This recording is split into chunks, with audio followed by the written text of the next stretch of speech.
All right, here we go. Big Daddy Shin, day 11:03 at the park. So, okay, I gotta apologize because what happened is sometimes I do a joke and people are like, no, it's not like that. It's not like that. I got my brother Stuart yesterday when I was talking about, Michael Jackson song, walk with you. No, it's rock with you.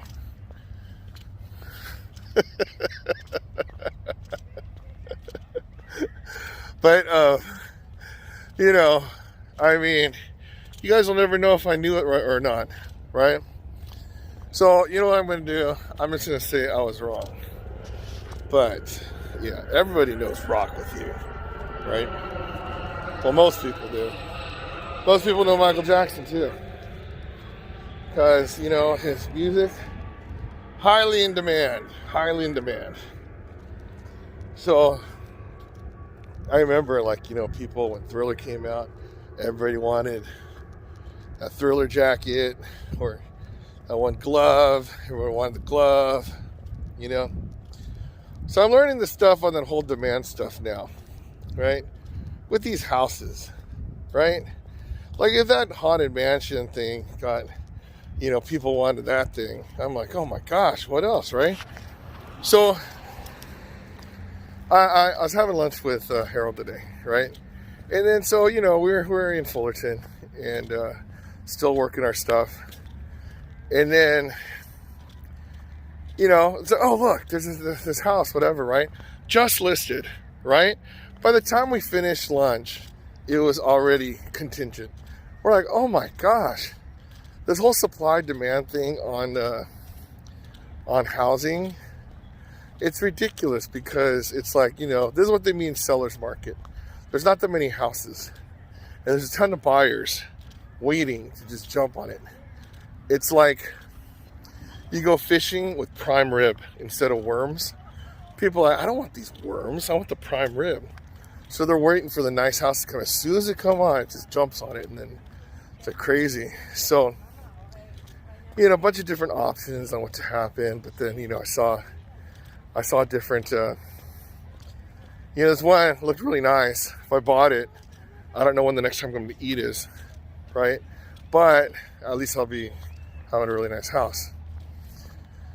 So, I was talking to the real estate agent and, it's like, now's the time where a lot of people, it's just for some crazy thing, the buyers are still trying to negotiate their prices and then the sellers are playing games. They're putting it at a little bit lower than normal, knowing that there's going to be a bidding war, and then it escalates the price about what it's supposed to be. So the thing is, to me, I'm perfectly happy living in my apartment, right? But thing is, one day I want to be. I want to be like, the whole American dream. Just buy a house and own a home. But in the meantime, when you have a lot of people playing on the feelings of everybody, you too can own a home. You too can do this. This makes it so easy, right? You too could have high-speed internet action, right? So, it's all part of the game on, what are you going to do? It's like until all these buyers buy their houses and there's no more buyers to buy these houses, then somebody's going to come up, hey, look at me. I'm going to play a game with my house to sell. But too bad there's no more buyers. So what happens? Oh, shoot, I better lower my price. Yeah, that's what I thought. So people think that that's going to happen too, right? There's going to be too many houses for sale and then no one's going to buy it. But apparently, people want to buy it because interest rates are really low. But now that the refinances, interest rates going higher, people are starting to freak out. So they want to buy even more. So that's how it is on that whole supply-demand thing. I just got to be like the smart buyer and the patient buyer. Like, if I want an In-N-Out burger, if I wait long enough, I don't want the In-N-Out burger anymore. Same thing with the whole Disney thing. It's like, You know, like when it's open every day since 1955. You know, people are, oh, Disney, I want to go Disney. It's open, Disney, right? And then so, you know, we buy the season passes and just get excited. Like, oh, yeah, you know, I can go whenever I want. And in those days, I remember we used to go so much. It's like, let's go. No, I don't want to go today. Wait in the lines, all that kind of stuff. Let's go next month. But now, since they closed down the season passes, people are freaking out now, going, oh my gosh, what are we going to do? You mean we only could go one time a year now? I mean, you really don't have to go to Disneyland that much, okay? Let's face facts, okay? But some people do, and I was one of those people at once upon a time, happily ever after. But now it's going to be crazy because I think you have to get a reservation to even be able to buy a ticket to go. And when you go, they're going to limit what you can actually do in the park. So it's kind of strange because, yeah, they're going to be able to charge like ridiculous amount of prices for their tickets.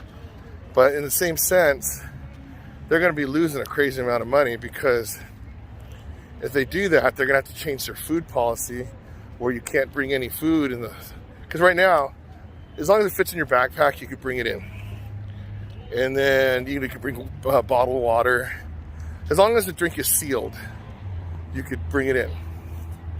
So they're going to have to change that because the thing is, if they don't have that many people in there, they're going to need to make sure that a lot of people, you know, you want to make it so they need to buy the food for your stuff.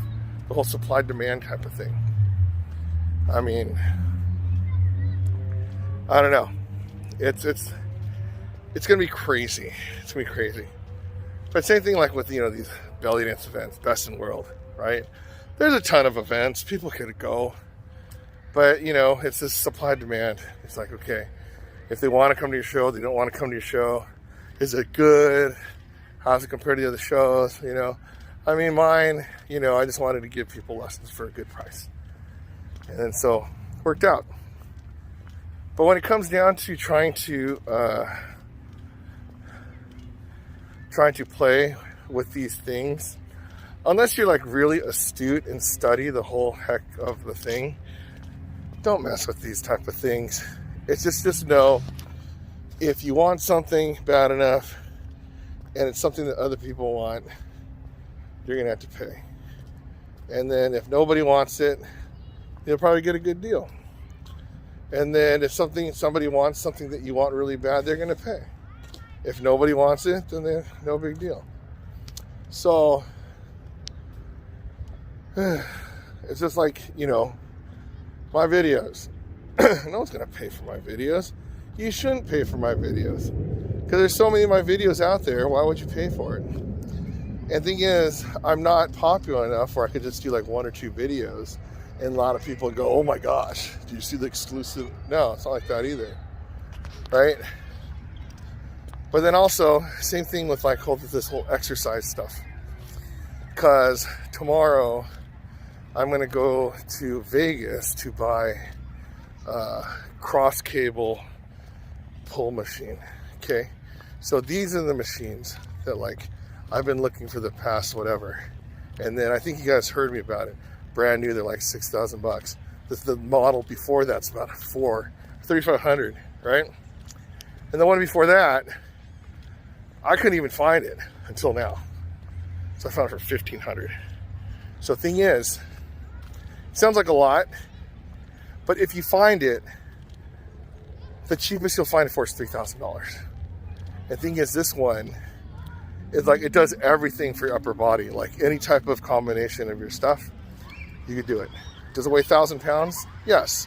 It's really sturdy, and you know, it'll be pretty exciting. And then so I won't feel like Jello anymore, right? But anyways, it's just like when you demand something, you know, you can't. You just got to just jump on it. Yeah, am I looking forward to that really long day? No, I'm not. It should be fun. Plus I got to see what Vegas is like after all this time, right? Not like I'm going to go and hang out and do a bunch of stuff, but it's just, yeah. Oh well. Alright, there you go, day 11:03 in the books. So, while I was on this walk, I got a call from my real estate agent, and she told me that one of the houses that we're bidding on is already in the process. I'm like, oh my gosh. And another one, they're not returning the text and stuff, meaning most likely they have all the offers and stuff as well. So, what can you do? Oh, the main thing is, it's, I know this really doesn't have anything to do with this whole exercise reset thing, but, well, maybe it is, because, well, maybe not. It's for a different type of video, you know, like just create something that people want, and, you know, be an essential, all that kind of stuff, right? This one's more of a, you know what, F it. We'll just call it the demand video. It's like catch me if you can type thing, right? But the thing is, I don't want people to just get excited and just grab things, you know, without thinking about it, whatever, because you have to evaluate stuff before you buy it. Otherwise, you know, you buy that house with a bunch of dead people in it. But you can't take your time and let things pass you by, okay? I know if I don't go to Vegas tomorrow, then I will not buy it. I will not get this thing. But as soon as I get it, I take it home, I'm going to get all rocked up. So, you know what? Yeah, let's go catch me if you can. So Big Daddy Shan, day 11:03. If I could exercise 1,103 days in a row, you could exercise 11,003 days in a row. Because if I could do it, you could do it. So I'm doing it. Catch me if you can.